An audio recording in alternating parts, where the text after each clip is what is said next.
Now we're going to look at the synopsis from Stone Sky, who is the chap who actually made this, and then we're going to talk about our review that we've done. So, from Stone Sky, in 2018 I created the Memory of a Hero campaign for MI-8 and KA-50 helicopters, and a lot of you will remember that.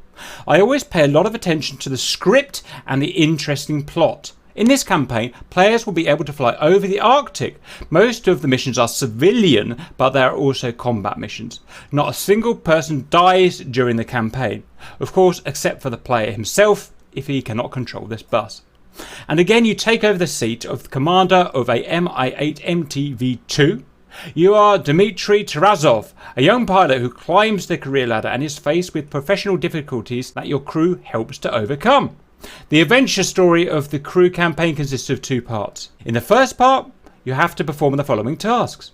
Transport VIP passengers on the MI-8 in the configuration Salon. Work at Gazprom Yuzhneft, whatever that says, sites in the Krasnodar territory.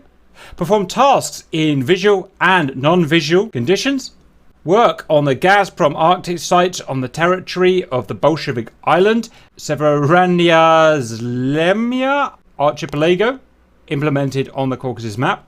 In combat missions, you have to complete combat training flights with firing at ground targets, day and night flights. To pass the crew campaign, you'll need to know about how avionics, radio and navigation equipment work. There is some really cool stuff. If you guys know the MI-8, I know it's not everyone's cup of tea, but the navigation And the radio stuff on that ship is actually probably the most impressive in DCS. It makes a Hornet or something look like a weakling. The ability to conduct sustainable helicopter control in all stages of its flight is required. Skills in handling engine and instrument failures will also be useful to you. The crew campaign is scheduled for release on August 18th. At the time of watching this, it will already be out. And then a question to us at GR, would you like to make a small preview of several missions? For example, the first mission of exploring the Arctic, or the trip of a drunk general to the Admiral Kuznetsov. He's given us those 2 testers and we've gone and tested it. Now, he asked myself and RC to go and test it, but that is like asking myself and RC to go and fly Concorde. It's not going to happen. This is a really difficult aircraft to fly and you've got to be good at it. We are not. We are absolutely terrible MI-8 pilots, and hence we would not do a very good job of this review at all. So we've passed it over to one of our guys who is very good. Dragon is probably our best MI-8 driver, and it just so happens he works for ED and he was on the team that made and maintained the MI-8 module. As far as I'm aware, he's not affiliated with Stone Sky in any way, and I'll be assured this is a genuine review of the first 2 missions. So from Dragon, who is not easy to please, it is marvellous. The sample has mere 2 missions, but even this you can take a few hours to play through. In fact, I haven't finished the second one. Crashed twice.